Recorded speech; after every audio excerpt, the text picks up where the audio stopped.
வெயிலுக்கு நமக்கு எனர்ஜி கிடைக்கணும், தண்ணி சத்து கிடைக்கணும். அதுக்கு ஒவ்வொரு நாளைக்கு ஒவ்வொரு ஜூஸ் எல்லோரும் போட்டு சாப்பிட்ற மாதிரி சிம்பிளாக செலவு உள்ளதை இந்த மாதிரி பண்ணி பாருங்க. ரொம்ப ஈஸி. இதை ஒன்றும் ஜாஸ்தி செலவில் ஒரு பழம் 4-5 பேரிச்சம்பழம் பாக்கி உள்ளதெல்லாம் பார்த்து இது எல்லோரும் பண்ணி பாருங்க. ரொம்ப அருமையாக இருக்கும். என்ன பார்க்க போகிறோம்னா கிருணி பழ ஜூஸ். இது கிருணி பழம். அதுக்கு போடுறதுக்கு நாட்டு சர்க்கரை, ஏலக்காய் பொடி, சிட்டியை உப்பு, சிட்டியை சுக்கு பொடி எப்படி போடலாம் பார்க்கலாம். இப்போ கிருணி பழம் நறுக்கியாச்சு. அதை மிக்ஸிக்கு சேர்க்கலாம். அப்புறம் இந்த உப்புப்பொடி, ஒரு சிட்டியை உப்பு, கொஞ்சம் ஏலக்காய் பொடி, இந்த அளவு நாட்டு சக்கரை அவளுக்கு தேவையான அளவு போடணும்.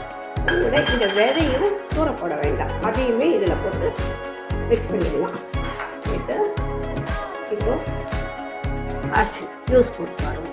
இதையும் கூட ஒரு 4-5 பேரிச்சம்பழம் விதை எடுத்துட்டு பிச்சு வச்சுருக்கேன், அதையும் அதில் சேர்த்துடலாம். எல்லாம் ஈஸியாக கிடைக்கக்கூடியது, அதை வச்சு தான் பண்ணுறேன். இப்போ இப்போ இதை ஒரு கிளாஸ் ஐஸ் வாட்டர், ஐஸ் கட்டி போட வேண்டாம், ஐஸ் வாட்டர் ஊற்றிக்கே ஒத்துருக்கு. இப்போ ஜூஸ் போட்டாச்சு, அதை வடிச்சுக்கலாம்.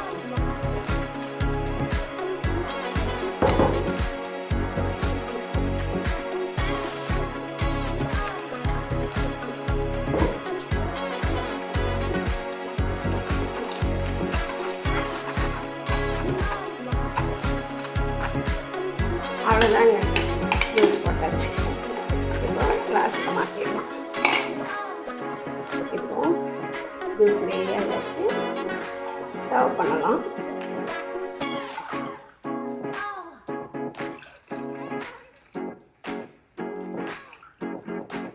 ஒரு சின்ன பழம் தான் போட்டேன், நீங்களே பார்த்து. அந்த பழத்தை அளவுக்கு 4 கிளாஸ் ஜூஸ் வந்திருக்கு. இது எல்லாருமே வாங்கி பண்ணக்கூடியது. இந்த வெயிலுக்கு இந்த மாதிரி ஜூஸு, நீர்மோர் அந்த மாதிரிலாம் குடிச்சுட்டே இருந்தால் உடம்புக்கு நல்லா நீர்ச்சத்து கிடைக்கும், உடம்புக்கு நல்லா ஹெல்த்தியாக இருக்கும்.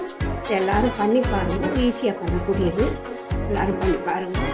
ரொம்ப டேஸ்டியாக இருக்குது. ஐஸ் கட்டி போடாமல் ஐஸ் வாட்டர் ஊற்றிக்கோங்க. அதில் பால் வேண்டாம், ஒன்றும் வேண்டாம். நாட்டு சக்கரை போடுறதுனால ரொம்ப ரொம்ப நல்லது. சுகர், ஒயிட் சுகர் வேண்டாம். இது பண்ணி பாருங்க, ட்ரை பண்ணுங்க. தேங்க்யூ.